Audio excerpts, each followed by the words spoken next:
Final Fantasy XI has a massive and in-depth leveling system where leveling from 1 to 99 is just the beginning of your experience. You get merit and job points for major stat customization and bonuses, and even gain the mastery levels, which is basically leveling all over again. Heck, even equipment levels you up, all while being just one of the many jobs available in the game, and while big numbers get bigger. Today we ask the question, can you play Final Fantasy XI while only leveling to level 50? I believe introductions are in order. Hi, my name is Thelona. I've played this game for many years, and I've done a crappy Let's Play of this game in the past. Now for one last introduction. Meet your mom. Your mom doesn't need limit breaks or extra levels, but she does need for you to get a job and move out so she can start her adventure. And your mom is very adventurous. Being an elven, we'll start her off in Sandoria so she can get the bonus ring for some free stats because free is free. Stats don't matter much, but hey, why not? Honestly, the only reason I took Sandoria as my starting location is because, well, most people are Sandorian. I figured that'll resonate with you, the viewer.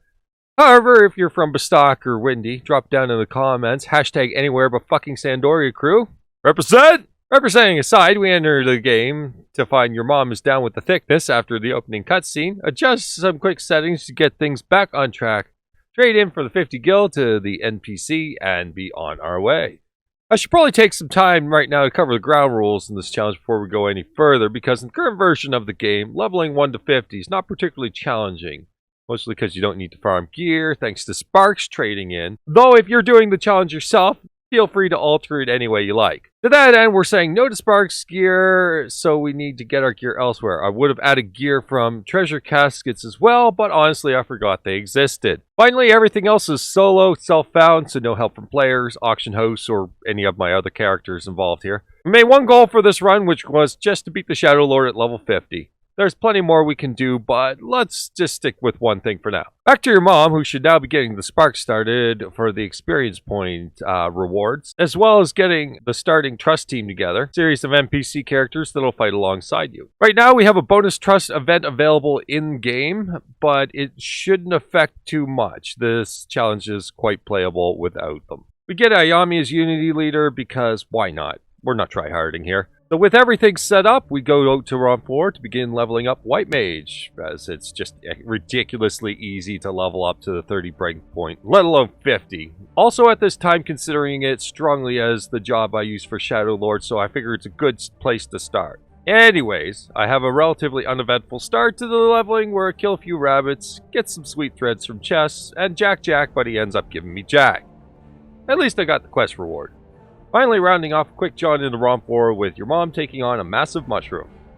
After taking a small respite back in Sandoria to clean up inventory and buy a few spells, we move on to Le Tem Plateau and take on some crabs and sheep since that works with our quests, and run into Slumbering Samuel. This is the first fight where I didn't plan ahead, and it shows. My trust team's nearly taken out, and we have to run. Now Final Fantasy XI enemies will follow you further than an Oblivion Guard when you misclick. Stop right there, criminal scum! Why won't you die? There is one way to drop aggro, however, and that's to talk to friendly NPCs. Luckily, the crag is near and we can simply interact with the telepoint, and now we're safe. We continue with a few more levels gained and eventually proceed to Valkyrum Dunes, next leveling area, although we do have a couple scuffles here. We then move on to obtaining our subjobs, an unlockable extra job scaled at half our main level. There's several ways to do this, but likely the easiest and best way to do this is to fight wasps in the adjacent area of Conchette Highlands for 3 pollen. While we're out there, we find Stray Mary, notable named sheep to drop Mary's horn, a free instrument for Bard class. We're not doing that right now, but why not? And Mary's milk, which we'll use directly in this challenge for a quest later for 4,000 gil. Reasonable sum of gil at this point in the game, given our current limitations on making money. We do eventually get our 3 pollen after many kills later in a traverse to Selbina, a town in the dunes. I'll point out that leveling Thief first would have alleviated things with its treasure hunter ability, but I needed to finish this challenge in a reasonable time, so no extra jobs leveled and less White Mage wouldn't be good enough to complete the challenge. We trade in our pollen and chat with the mayor, who gives us an introduction to Gilgamesh and Jimbro. That allows us to chat with Isacio and unlock our subjobs. We then talk to Jimbro, who takes us by boat to Norg, a pirate den consisting of ninja and samurai, but no actual pirates. I'm not even kidding. Pirates don't even show up until Hunter Gone expansion. Maybe they're the Pirate Bay kind of pirates? You wouldn't steal a chocobo! Anyways, we head to Gilgamesh's office to meet waifu number 12, Iroha, who warns of the end of the world number 7. I figure it's a them problem, and to take the next boat out of here to Mora, another coastal town. But before I leave, I'm sure to leave a Yelp review of 1 star. Damn cave, no pirates, no clash on the big bridge.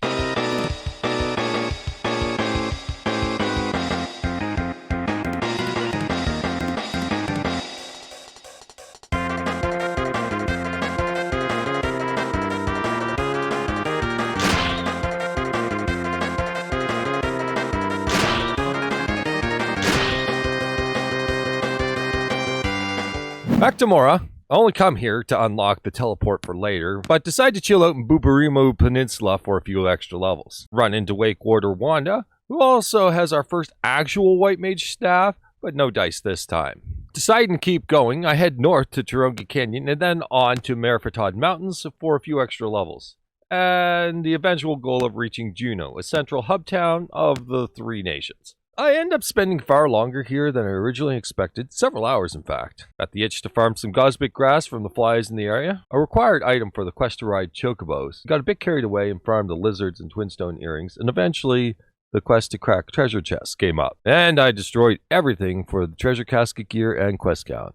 Anyway, back to your mom, who's now level well into her 30s and becoming quite ferocious, like a squirrel.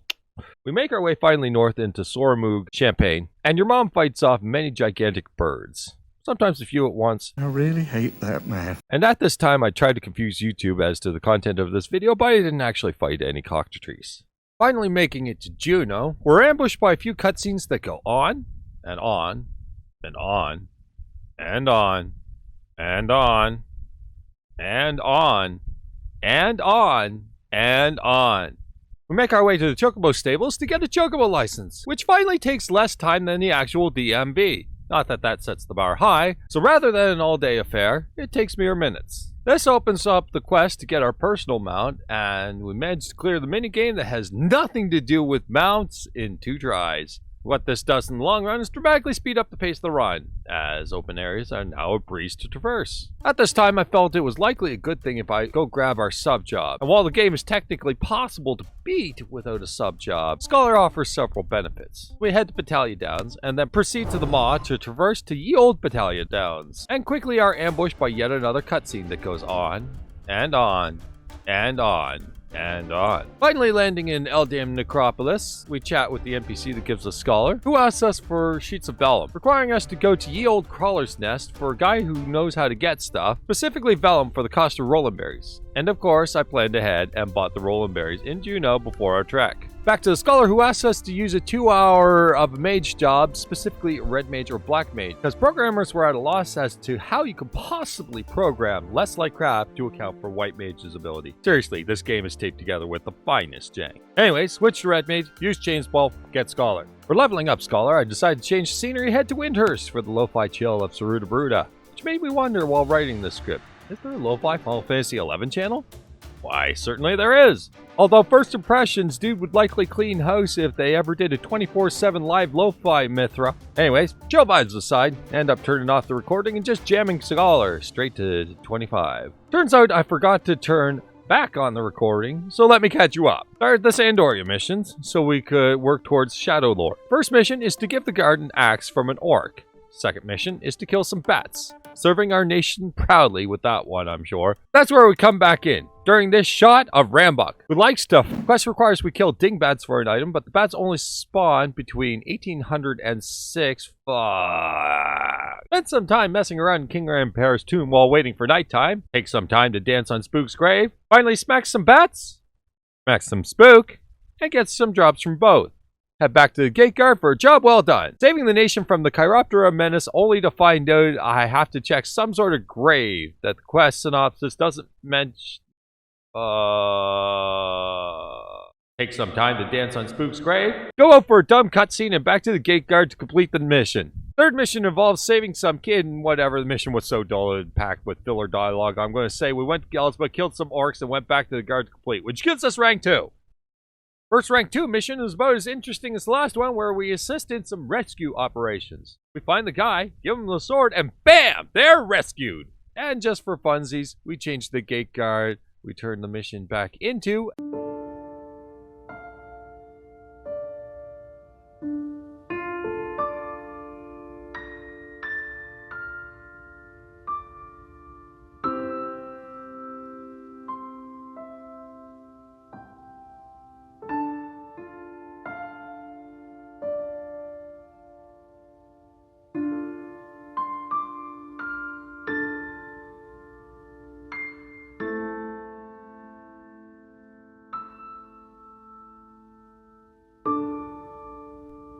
Next mission is for rank 3, and a little more notable since it's supposed to be the first bottleneck back in the early days, to the point where you'd often see max level rank 2 players. This is the 3 Nation mission. We go to Chateau d'Orgy and talk to Halver, who wants us to be an emissary for this mission into the other 2 nations. We begin in Windhurst, where we're supposed to give a shield offering to the Gudo on behalf of the Taru, while liberating 2 more shields on behalf of the Sandorian embassy. Second half of this mission is to take out a dragon and an Aramon in what used to be a level 25 lock battle, hence the aforementioned bottleneck. But in our case, an easy stop. Mission successful, we head back to Halver to report and get rank 3. For the first rank 3 mission, we need to simply get a soldier's report from Devois, the Orc stronghold.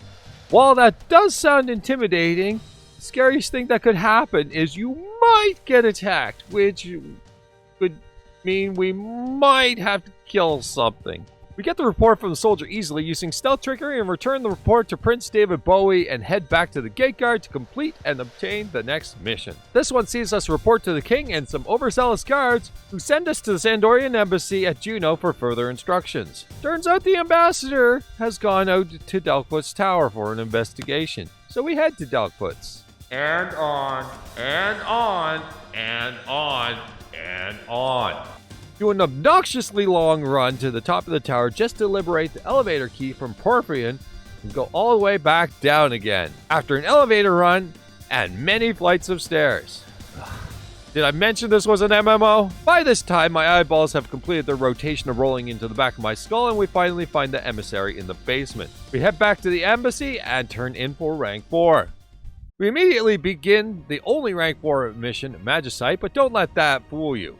This mission takes your fetch quest and says, hold my beer, you're never going home again. We are sent to the Archduke of Juno, who asks us to steal a Magicite from the 3 Beastmen holds to stop the return of the Shadow Lord. Each is behind a locked door, and to each we need keys. And the keys need keys. And did I mention this was an MMO? So the first barrier to entry would probably be the keys to the keys to the keys, and that's access to the Tenshodo. Basically, the Norg guys, but more the city girl type. This needs level 3 fame in Juno to even start the quest, fame being an invisible result of completing quests, and is a requirement to start others. Juno fame is a result of fame in the 3 starting nations as well as Juno, so we do have one extra way to obtain that. While I was leveling Scholar in Windhurst, there was a reason for doing it there. Nearly every monster there drops a quest item in spades, so my inventory is actually stocked with a ton of quest items. We trade in all these for level 3 fame and start the Tenshodo quest, which is literally talking to one guy in Bastok and coming back, and that's it. We chat with Aldo to get one of the keys, a silver bell. Run around Juno a bit, get a Yugudo torch from Muckfix. Head to Bedeau, the Quad of Stronghold, to take out Gobu Gascon for a Quad of Augury Shell and Devu Headhunter for a Quad of Charm. We need these 2 to trade in at the Tenshodo for a Black Matinee necklace and a Coruscant Rosary. Did I mention the fetch quest? Lastly, we need to kill Quarrels for Quarrel Meat for the final item from Random Kid number 5 for the Crest of Devois. Also, this quest is weird. I don't know really how to describe it. Heading to Bedeau for the second time, the Magicite is quick hang left, where we get a vision of the Shadow Lord's villain origin story, as Ulrich makes with the stabby stab on Ralgrim. That's all for Bedeau, and we move on to Devois, where another quick Magicite shows us another vision, this time of Ulrich doing the Heidi Bod. It was a horrible accident and we couldn't save them. Placing this Magicite into witness protection, we move on to Castle of Troza, and in the land of Oz, we actually hang out there for a little while. First thing we do is find and take out Lijixa the Somnolist, a very important notorious monster for us that drops our best staff for White Mage, the series Spica. We head down to the basement where the third magicite is and take a pit stop to kill everything here, specifically the conquistadors, which drop the elemental knee scrolls for ninja. They're not relevant for this run, but they're rare enough that it's a good location to be grinding. So we grind here all the way to 50, complete that task, and proceed to the magicite finally. This magicite follows the Star Sibyl, Wintersleader, and Karabaruaha, the hero of Host of the Hero, and the creator of summoning magic. If you want to know more about this story, I highly recommend playing through the Windhurst quest from Wings of the Goddess. Best story in the game, and it's not even close. Anyway, snag the magicite just as the Shadow Lord contacts us via Star Wars hologram that he's resurrected now and that the fetch quest literally took so long he had time for lunch. That news now known, we report back to Juno where we open the door to the Temple of Time and get rank 5, gaining airship access that we'll never use. The first rank 5 mission is placing a new seal on the Shadow Lord within Fei-Yin. It's actually a simple task, we just gotta beat up some bones. We find Zed later, who explains that the new seal is useless to reseal in all that shadowy flavor. Also mentioning the Crystal War 20 years ago, which was in the year 864, and the game's current year as of this video is 1429, which calculates out to exactly 20 years. Anyways, report back to Sandoria that the crappy plan didn't work, so David Bowie took that personally and asked us why we couldn't simply take the Shadow Lord ourselves. I had to concede his point, as he could probably do it on drip alone. So we head up to Castle Zaval, the Shadow Lord's lair, where we enjoy a very uneventful trip through, since situational awareness makes this a cakewalk, unlike those nostalgia goggles covering up the 6th in your group that forgot sneak and viz, aggroed everything, and they were your bards, so you had to suck it up, but they couldn't sleep their aggro because they didn't level up their singing skill, and oh my god, why are you going the wrong direction? Just follow the group! Repressed memories aside, we make it to the throne room and take in the killer atmosphere.